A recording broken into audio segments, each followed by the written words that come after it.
Hi all. In this video, my focus will be on the concept of a pin, as in pinning a piece. A few subscribers have been asking for a detailed study of pins, so I decided to make this a longer video than usual. I'll try to cover a lot of ground and explain in detail as far as theory is concerned. And just to make it a little more interesting and not too monotonous, I've put in a lot of game examples as well. But before I continue, I'd just like to say that I've put in quite a great deal of effort in this video, in all my videos in fact. So at the end, if you think you got something from it, please subscribe and feel free to post your comments. Okay, so I'll start with the absolute basics of the pin here, and then gradually get into more and more complex applications. Here, as you see, white can play bishop a4, and this makes black's knight immobile, so the bishop is free to capture it on the next move. Many people have the misconception that only the bishop can pin a piece, but as you'll see ahead in this video, the bishop, the queen, and the rook can be used to pin pieces. Let's go ahead and see a simple rook pin. Just look for alignment, either horizontal alignment or vertical alignment or diagonal alignment. Here in this case, the king and knight are vertically aligned, so all white needs to do is play rook e1, and the knight eventually falls. This is a common theme that occurs in the opening, but black has made a blunder. Can you see how white can continue from here? Well, the move is bishop to b5. The queen and king are aligned on the same diagonal this time, so black loses his queen.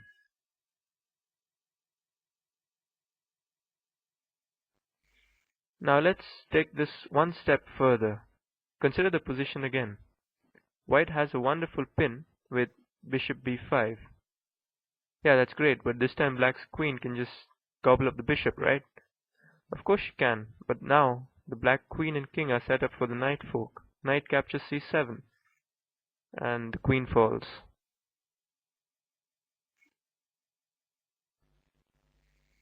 Again, here it's white to play. This time the king and queen appear to be on the same file, so rook e1 can be played without any hesitation. And once a piece is pinned, it becomes immobile, so it can't really perform any defensive functions. Here, although black threatens a mate in 1 with queen captures h2, rook e1 prevents the queen from moving off the e file, so it's confined to the e file, and white wins the exchange.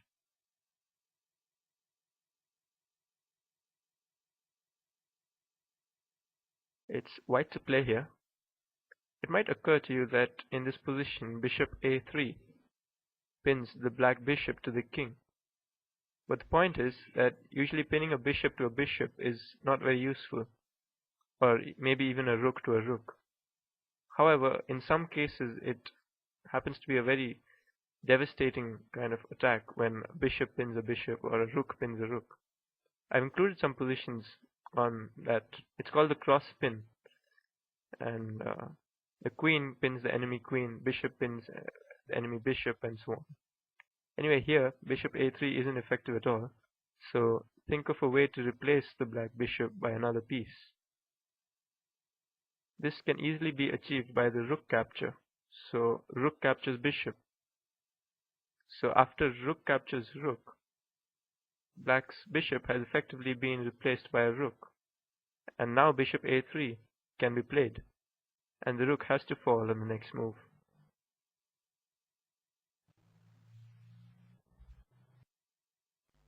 White to play. There's currently no real target for the white pieces to pin other than the e5 pawn, but pinning that pawn is kind of pointless. However, if you realize, it implies that the e5 pawn is actually loose and it can be captured. So knight captures e5. Obviously the queen cannot take the knight, otherwise it falls into the line of the rook. So it will be pinned with rook e1. That means the white has just won a pawn for free.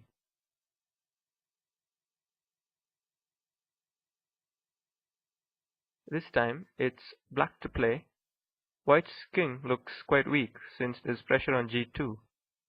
The correct start would be queen captures g2, since after queen captures queen, white's queen finds herself pinned to the king, so she loses her defensive abilities. That means that the white rook is unprotected. So why not play rook captures rook? White has to take the bishop now, otherwise black will just take on g2. This is followed by b7 captures queen, and black should have an easy game from here.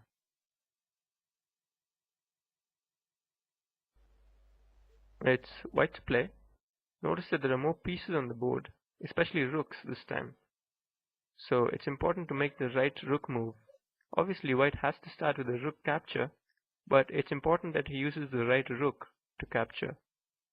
So white plays rook captures rook, as you see, so that after the natural recapture on d7, white has a beautiful pin, and that comes into existence with queen b5.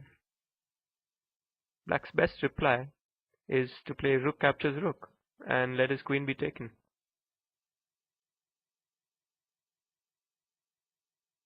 It's white to play. Notice the pressure mounting on e6. The e6 pawn is actually loose, so white can just play knight captures e6 without any problems, and black will have to defend with rook e8 and accept the fact that he's gone down a pawn. If not, if he decides to try the exchanges at this point of time with bishop captures knight, then rook captures bishop, it's still okay for black actually, unless he decides to take here. If he takes here, it's definitely a mistake because the bishop comes into d5, and now you can see that the king and the queen are on the same diagonal, so black will end up losing his queen. Both sides look quite solid here, but black can win a piece. When a piece is pinned, just attack it. There's already a pawn on h5, a very useful resource. So black can play h4 to first kick the knight out of the way, and then h3. And the bishop now finds itself pinned to the king, so it cannot escape, and it will be taken the next move. White has a rook battery this time. That should look encouraging. Imagine black's condition without the g7 pawn.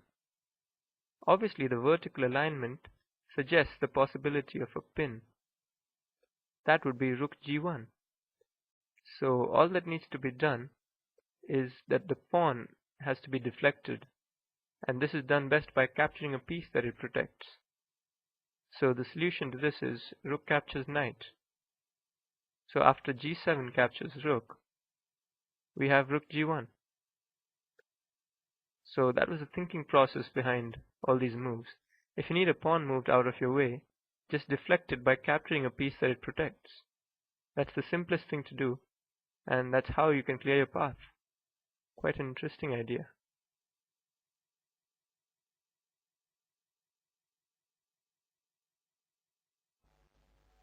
Okay, still plenty of positions to go.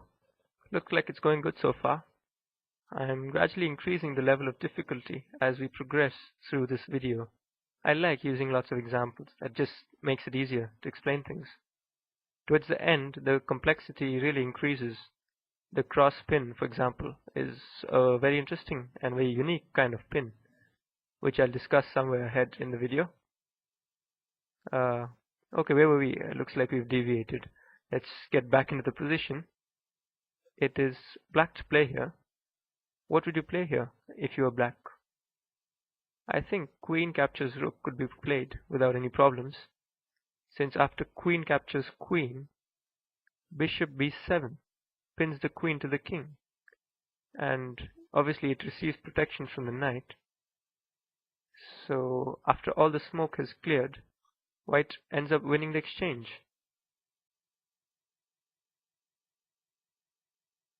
Here it's white to play.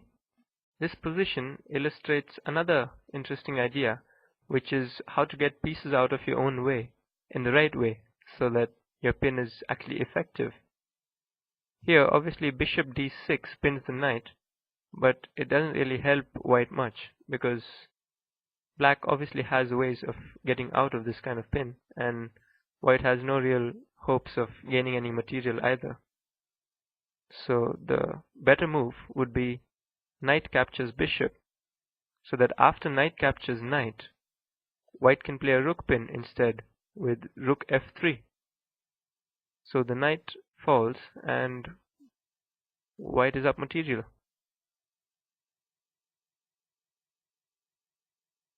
White's play, as usual. We can almost see a pin possibility coming up on the 7th rank. If white could just deflect the d6 pawn out of the way, then white would be able to play rook captures rook, and then go on to pin the black queen to the king. So, as I mentioned earlier, to deflect a pawn, just try capturing the piece which it protects. Here white can play queen captures knight. At this point of time, black's best shot would not be to recapture with his pawn, but instead to support the weak pawn by playing rook d8. However, if black still decides to take on e5, then it just ends up to be much worse for black. After all the exchanges, black is much worse. Although he's down 3 points of material either way, it would be better if black kept the queens on the board. Finally, a more dynamic position. It's white to play, and this is a checkmate in 7 problem. You can pause the video, take your time, and see if you can calculate all the way to the end. It's a nice combination. You must have already noticed that black's queen and king are placed on the same diagonal. White must start with queen h4, check. The bishop interposition fails since that would lead to an immediate checkmate, so the king must go to g8. And now queen g3, check. So the king goes back. And all of a sudden bishop c3 is now possible because of the queen guarding it. So bishop c3, and then queen captures bishop. This is followed by queen captures queen, and a few interpositions can be made, but they don't really help black at all. The moves d4 and rook interposition, all this really doesn't help black much, and he ends up getting checkmated with queen to g7, which is mate.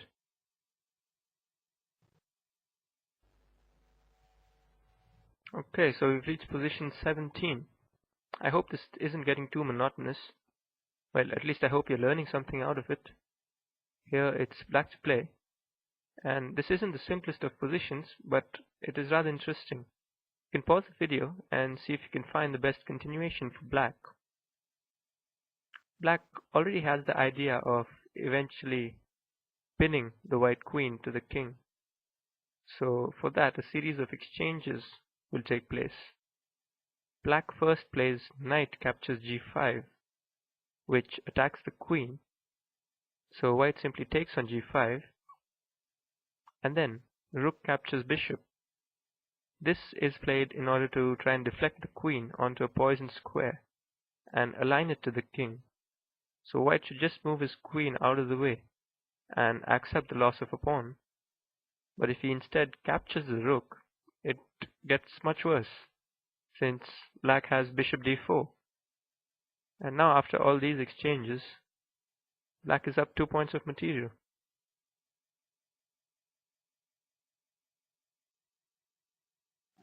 When you see the enemy king in the center, I mean before it is castled, it is quite vulnerable to being kicked around. So white can play bishop a4 in this case, and the black king has to move off the light squares. It doesn't matter where the king moves, there's definitely a pin in the making. If king f8, then bishop a3, and the queen falls. Alternatively, if at this point the king goes to d8, then we have bishop g5. Either way, the queen will have to fall. This is a nice one. It's white to play. In this position, white's first move makes all the difference. and that move is pawn to g4. If you notice, black's king has nowhere to run, no escape route, so black is forced to play the only move, which is rook captures g4, and let his rook be pinned to his king. So there's no way out for the rook either, which means it can be taken on the next move. So black's position is really hopeless now, and I think he should just resign. It's white to play. Can you see how white can force a pin here? It's exactly the same idea as the previous position, so you might actually like to go back and see that one more time if you aren't able to find the sequence. Okay, it's a pawn fork, pawn to g4. Although the pawn is unprotected, it still is a dangerous weapon, since after the king takes it, white has bishop e6, and the rook is forced into the pin, as you see.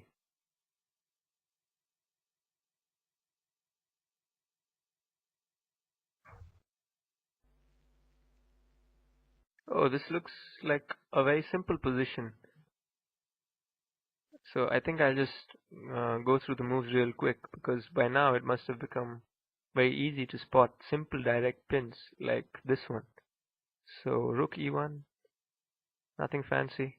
Black will have to follow up with d6, and then white pushes the f pawn up the board to attack the knight. So black plays f6, and the knight falls. White to play. You can see that black has his king, queen, and bishop all on the same vertical line. So this should give you a hint that there might be a pin which can be exploited. You can already see that the bishop is pinned to the queen, and the queen is in turn pinned to the king. And also, white has a pawn on e5. If that could be pushed up to e6, it would be attacking the bishop, which is already pinned. This can easily be achieved by the exchange of rooks. So rook captures rook, and then e6 captures rook, so that white himself can play e6. And after that, bishop captures e6, rook captures queen, and rook captures rook. At the end of all this, white has won a queen and a knight in exchange for a rook, a bishop, and 2 pawns. What would you play here if you were playing white? It should become almost like intuition now. Queen captures rook. Check. And the queen has to take here, there's no option. And then bishop d4. But it's not over yet. Black still has counterplay. Rook e8 can of course be played, but the best move according to Ripka would be rook f1. After king d2, not rook captures rook. Not yet, but instead queen captures bishop. Check. At this point the knight can't take, so c3 captures queen, has to be played, and then rook captures rook. This is followed by knight captures rook. And white has a minor piece for a pawn, and should be able to win from here. This is a common theme that every chess player should be acquainted to. It's white to play. Notice the bishop on b5 and the rook on d1. One thing to keep in mind is that a pin always gives you another chance to add on an attacker. What I mean to say is that in this position the black knight is defended twice and also attacked twice. So it appears to be safe, but it's not actually safe because of the pin. If you go through the moves, you'll realize that you can win a piece by adding on an attacker with rook d1, and the black rook falls.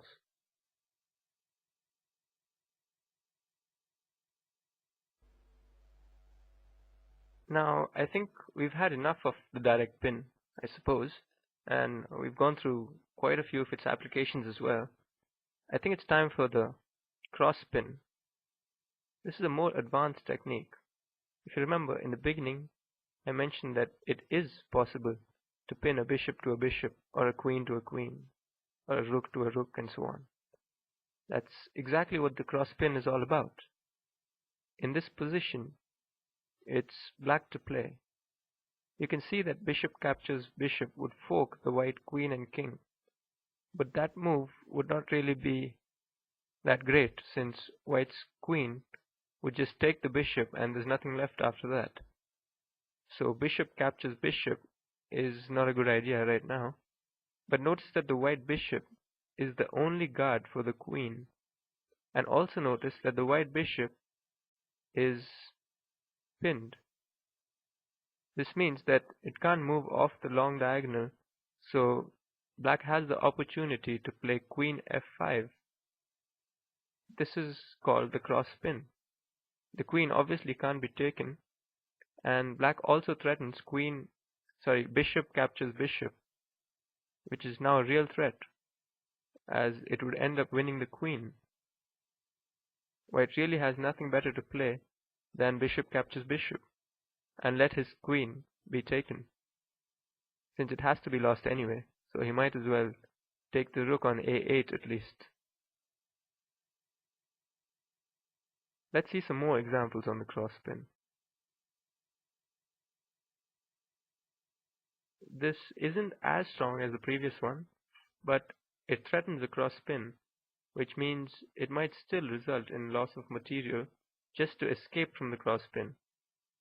The first move would be knight captures knight, and black should play king f7 here to avoid the cross pin.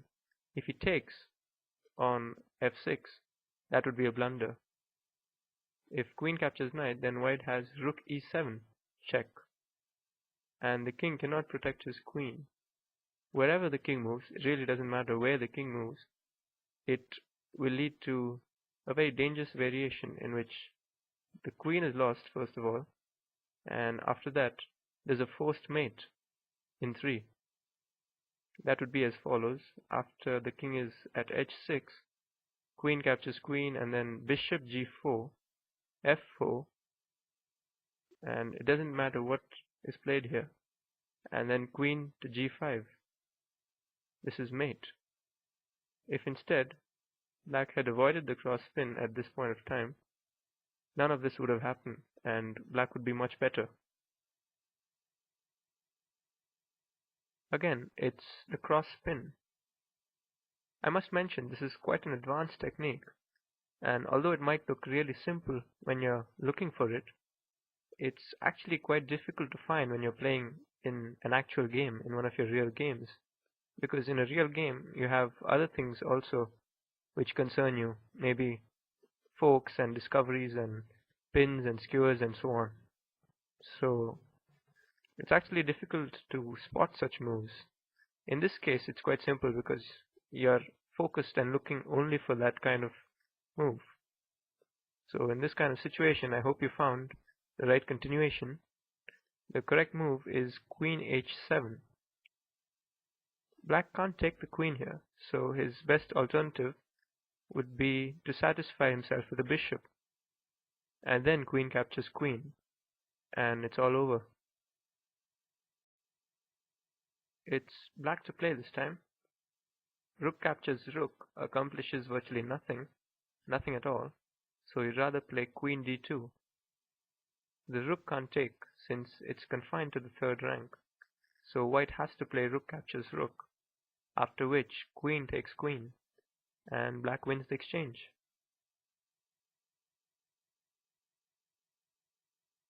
We are gradually getting into more and more detail. I think we've covered quite a lot of ground so far. A few more positions to go though.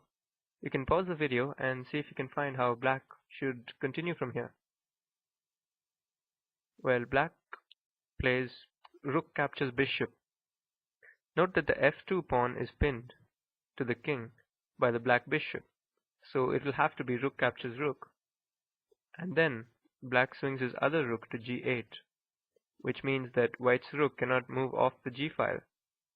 So white will have to settle with rook captures rook and let his queen be taken. And after all this, black is definitely better. It's white to play, and the move would be rook d1. If queen captures queen, well then rook captures rook. And since that's also a check, black has to spend an extra move getting out of check. And while this is happening, white gobbles up the queen, so white has just won a piece.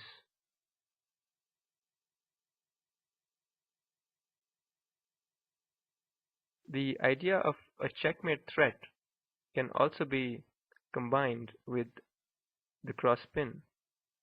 That means that you're also pinning a piece to a square, which if reached would result in checkmate. This example clearly demonstrates that effect.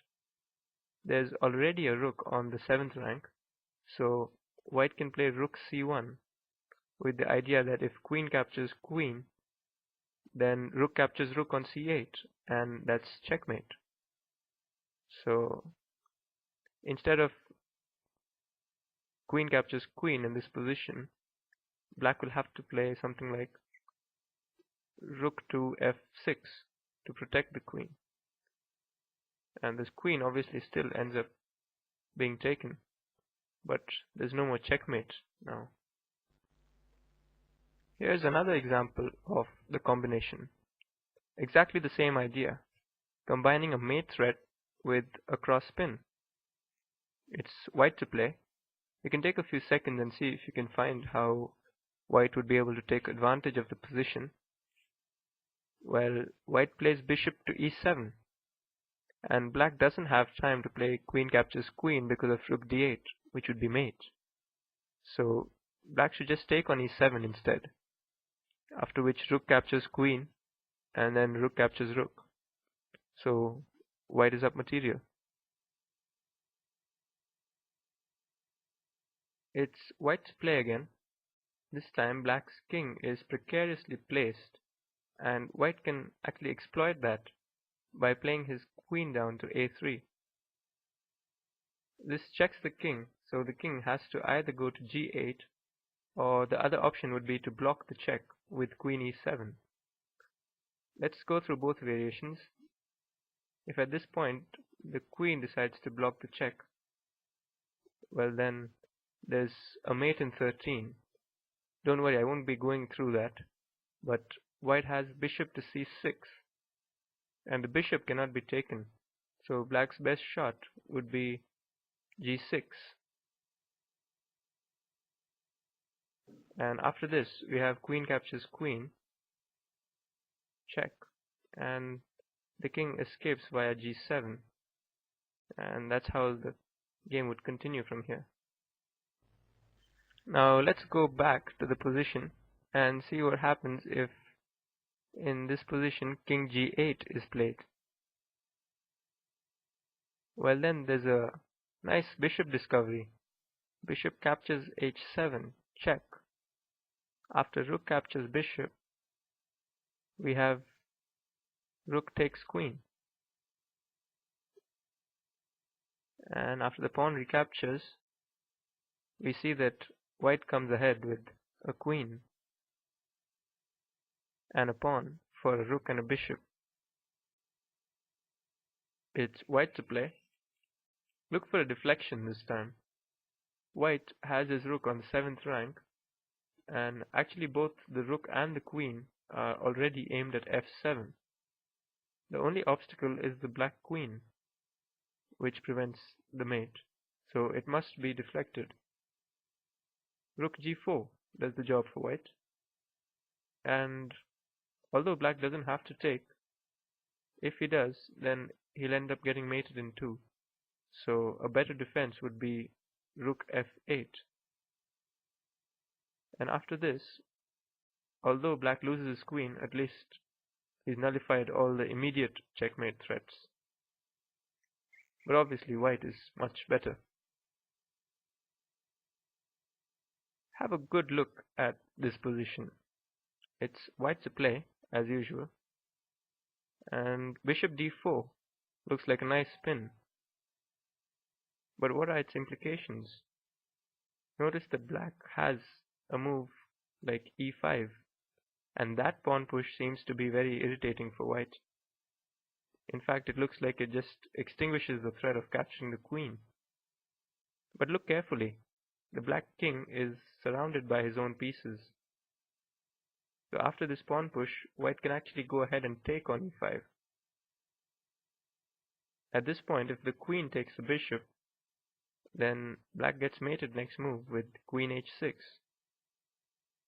And suppose he doesn't, in this position, so say black plays something like rook to f8, well then the queen can still come to h6, taking advantage of this cross pin, so that the king will have to move to g8 and it's still mate. So going back, the analysis comes to the conclusion that the move e5 is actually a blunder. At this point of the game, the move king h7 should be played, and then after these exchanges, although black is down material, heavily down material, he still hasn't lost the game by checkmate. Again, it's a mate threat plus a deflection. Right now, white's queen is the only piece preventing queen b2 from delivering mate, and bishop b5 is a nice deflection for the queen. So the queen can't take it, or else he'll just get mated. So white must defend his king with knight b4 and let the bishop take his queen. This is what it would look like at the end of the sequence. Okay, we've reached the last position for today, position number 37.